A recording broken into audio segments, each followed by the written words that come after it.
बहुत गंभीर संकट था अर्थव्यवस्था के ऊपर। इस समय जब लोग मदद चाहते थे, क्योंकि बजट तो हर फरवरी में आता है, लेकिन इस बजट में लोगों को उम्मीद थी कि सरकार बात करती है आत्मनिर्भर बनने की, लेकिन आज लोगों को अपने भरोसे छोड़ दिया गया है। हम सब उम्मीद करते थे कि हो सकता है घोषणा हो कि जो कोरोना का टीका है, जो वैक्सीन है, वो सरकार सबके लिए फ्री में लगाएगी। उसकी कोई घोषणा नहीं करी गई है। और सेस के नाम पर आज पेट्रोल, डीजल, रसोई गैस लगातार उनकी कीमत बढ़ रही है। कीमत कम करने का, महंगाई कम करने का कोई इसमें जिक्र नहीं किया गया है।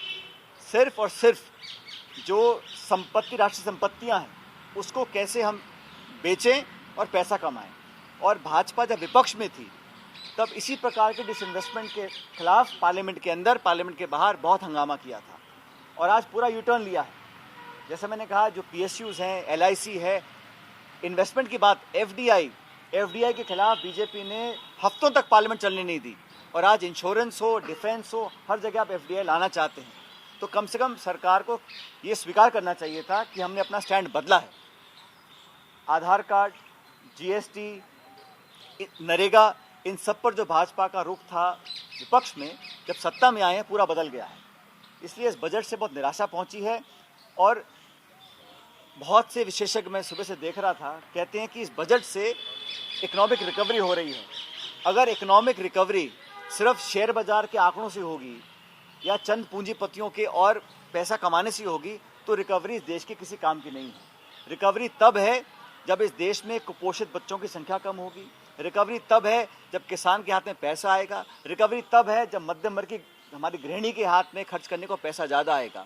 अगर आप लोगों के खातों में पैसा डालें और लोग अपने रोज़मर्रा के जीवन के लिए चाय, सब्जी, घी, तेल, कपड़े, जूते, चप्पल लेंगे, तो कंजम्पशन बढ़ेगा, डिमांड बढ़ेगी और लोग मैन्युफैक्चरिंग और करेंगे। इन्होंने क्या किया, सिर्फ बड़े बड़े सेक्टर्स पैसा डाला है। और मुझे लगता है कि इस बजट में कोई दिशा नहीं रही।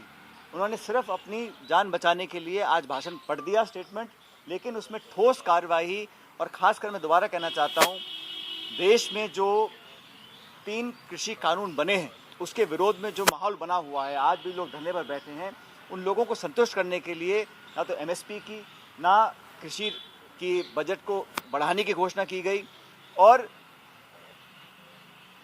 बजट को कम करने का काम किया गया है। रक्षा बजट का कोई जिक्र नहीं किया, पहली बार देखा है हमने।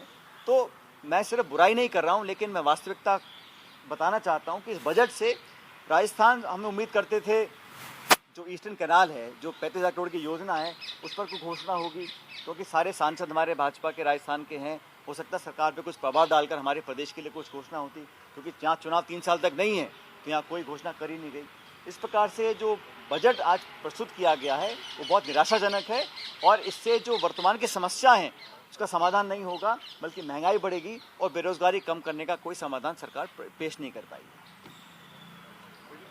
बड़ी उम्मीदें कर रहा था सर कि कोविड के बाद अब थोड़ी राहत मिलेगी, टैक्स में कोई छूट नहीं है, बाकी युवाओं के लिए रोजगार की 75 साल से जो ज़्यादा लोग उम्र में हैं उनको राहत दी है। क्या राहत है कि आप इनकम टैक्स मत भरिएगा, लेकिन उनके कोई टैक्स स्लैब में बदलाव या उनको अतिरिक्त धनराशि या कोई पेंशन, ऐसा कुछ नहीं है। एक राहत दी है कि आप इनकम टैक्स मत भरिए। ये कैसी राहत है भाई?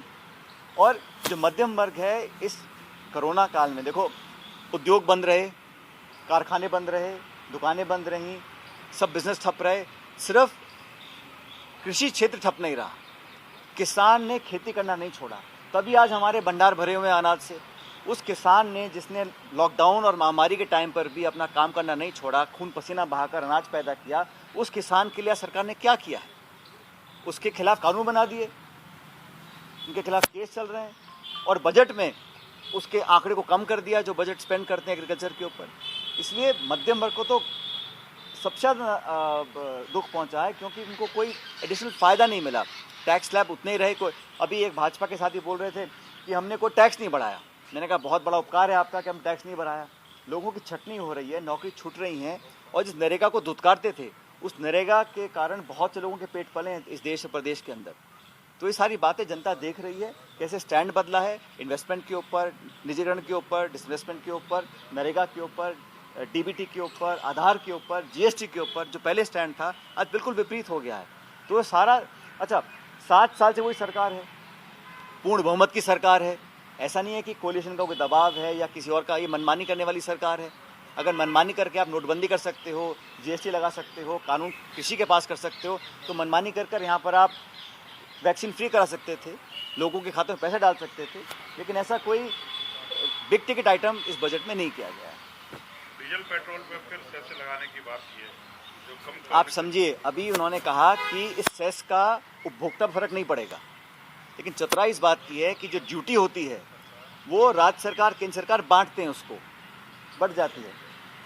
अब उस ड्यूटी को की जगह सेस लगा रहे हैं, सेस का पूरा पैसा केंद्र सरकार के पास जा रहा है, तो उपभोक्ता को नहीं मिल रहा है, लेकिन स्टेट गवर्नमेंट का जो शेयर होता है, जो एक्साइज कलेक्ट करते हैं हम लोग पेट्रोल डीजल पे, उसमें कम ही हो जाएगी। तो वो चतुराई से इन्होंने अपना शेयर बढ़ा लिया है। और राज्य सरकारों का, हमारी राजस्थान का मेरे ख्याल 18,000 करोड़ रुपये बकाया है, जीएसटी का बकाया है। तो स्टेट गवर्नमेंट्स को आप पैसा नहीं दे रहे हैं, आप आमदनी बढ़ाए जा रहे हैं, आप 8, 9, 10,000 करोड़ रुपये का नया पार्लियामेंट बना रहे हैं, 8,000 करोड़ के हवाई जहाज ले रहे हैं, 3,000 करोड़ की आपने वो पटेल साहब की मूर्ति बना दी है। तो आपकी प्राथमिकताएं क्या हैं वो आपके काम से दिखता है। और मैं फिर कह रहा हूँ, बड़ी बड़ी कंपनियां हैं, BPCL है, LIC है, एयर इंडिया है, आपने टारगेट पहले बनाए डिसइन्वेस्टमेंट के, उसको मीट नहीं कर पाए, अब टारगेट आपने बदल दिए हैं, तो आप अपने टारगेट मीट नहीं कर पा रहे हैं। और आप कह रहे हैं कि हम पैसा लगा रहे हैं इंफ्रास्ट्रक्चर के अंदर, क्या बना रहे हैं आप? एयरपोर्ट, पोर्ट्स और रोड, और कुछ साल के बाद बोलेंगे साहब ये एयरपोर्ट पे हमें कमाई नहीं हो रही, आप डिसइन्वेस्टमेंट कर देंगे उसका, तो जनता के पैसे से बनेगा एयरपोर्ट, और फिर आप निजीकरण कर देंगे उसका, तो सीधा पैसा जो टैक्स पेस का पैसा है वो निजी हाथों में जा रहा है। इसलिए सरकार ने बहुत ज़्यादा डिसइन्वेस्टमेंट को फोकस किया है, वो हमारी अर्थव्यवस्था के लिए ठीक नहीं है। मैं चाहता हूँ निवेश हो, रोजगार हो, लेकिन निजी कंपनियां पैसा लगा के सड़कें बनाएं, एयरपोर्ट बनाएं, पोर्ट्स बनाएं, कौन मना करता है? लेकिन सरकार वो बनाए और चंद सालों के बाद उसको क्या इसमें नुकसान हो रहा है हमको, इसलिए हम बेच रहे हैं, ये नीति गलत है। FDI में भी 49% से 74% किया है। राजस्थान का जिक्र ही नहीं है मैंने कहा ना आपको, इस तरह का भेदभाव क्योंकि यह चुनाव नहीं है 3 साल के लिए, जहाँ चुनाव में जिक्र हो रहा है, केरल का जिक्र है, तमिलनाडु का जिक्र है, पश्चिम बंगाल का जिक्र है, लेकिन राजस्थान में तो ईस्टर्न कैनाल की परियोजना, जिसको खुद माननीय प्रधानमंत्री आके यहाँ भाषण देके गए थे, घोषणा करी थी, उस टाइम बीजेपी की सरकार थी, तो जनता तो वही है ना, राज बदला है। तो पूर्वी राजस्थान के लोग उम्मीद करते हैं कि ये 35,000 करोड़ की इसको एक राष्ट्रीय योजना घोषित करें। मैंने खुद चिट्ठी लिखी प्रधानमंत्री जी को भी निवेदन किया है कि इसको प्राथमिकता पे लें, इस योजना को। रेलवे को लेकर भी कोई बड़ी घोषणा नहीं हुई पहले। राजस्थान में तो रेल परियोजनाओं को ठप कर दिया है। हमारी टोंक की रेल, हमारी बांसवाड़ा वाली रेल, जिसमें हमने पहले एग्रीमेंट किया हुआ था, कई सालों से वो लटका हुआ है, और इतने सारे सांसद होने के बावजूद भी वो ना तो रेल मंत्री जी पे ना वित्त मंत्री जी पे प्रभाव का इस्तेमाल कर पाए, और राजस्थान को बजट से लगभग शून्य मिला है। मुझे लगता नहीं कि कोई राजस्थान के संदर्भ में इस बजट में कहीं कोई ऐसी सकारात्मक घोषणा सरकार ने करी है। जिस तरह FDI का बीजेपी विरोध करती आई है, 49% से 74% मैंने कहा ना आपको, इंश्योरेंस में कर दिया। मैंने कहा ना, वो हर चीज़ में, डिफेंस में भी ऐसे ही है, इंश्योरेंस में भी ऐसा ही है। तो जो पहले इनके संगठन होते थे ना, वो स्वदेशी जागरण मंच और वो सब लोग चलाते थे, आज सब लोग कहाँ हैं? इसलिए सरकार ने पूरा यू टर्न लिया है।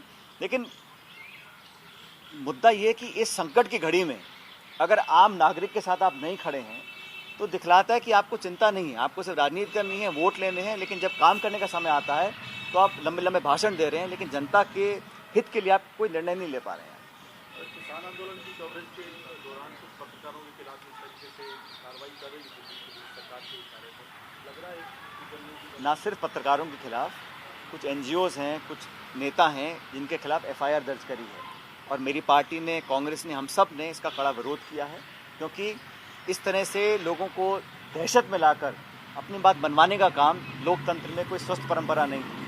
और ख़ास करके जिन जर्नलिस्ट को अरेस्ट किया है और इतने गंभीर चार्ज लगाए हैं, मैं समझता हूँ उस पर संज्ञान लेना पड़ेगा, और इस प्रकार की नीति अपनाकर हमारा 70 साल का जो सुनहरा इतिहास है लोकतंत्र में, पहले कभी ऐसा हुआ नहीं है। पहली बार देखा जा रहा है कि दबाव बनाकर, प्रताड़पण कर कर, केस लगाकर लोगों को भयभीत करने का काम केंद्र की सरकार कर रही है।